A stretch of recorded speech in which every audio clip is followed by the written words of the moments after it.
शहद का एक कतरा जमीन पर गिर गया। एक छोटी सी चींटी आई और उसने उस शहद के कतरे से थोड़ा सा चखा। उसे बड़ा मजा आया।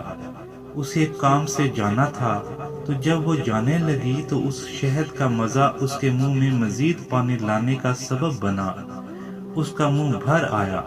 क्या जबरदस्त और मजेदार शहद है, कितना मीठा!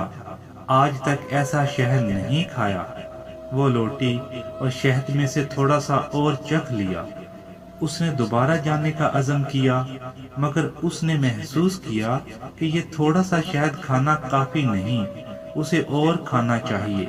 वो रुकी और इस मर्तबा खाने की बजाय शहद पर गिर पड़ी, ताकि वो कम से कम वक्त में ज्यादा से ज्यादा लज्जत हासिल कर ले। वो चूंटी शहद में गोता जन हो गई और लुत्फ अंदोज होने लगी, मगर अफसोस कि वो शहद से बाहर ना निकल सकी। शहद की चिकनाई की वजह से उसके पैर जमीन से चिपक गए और उसमें उन्हें हिलाने की ताकत ना रही। वो शहद में रह गई, यहाँ तक कि वो इसी में ही मर गई। उसकी लज्जत अंदोजी ने शहद को ही उसकी कब्र में तब्दील कर दिया। एक दाना का कौल है, दुनिया शहद के एक बहुत बड़े कतरे के अलावा और कुछ नहीं।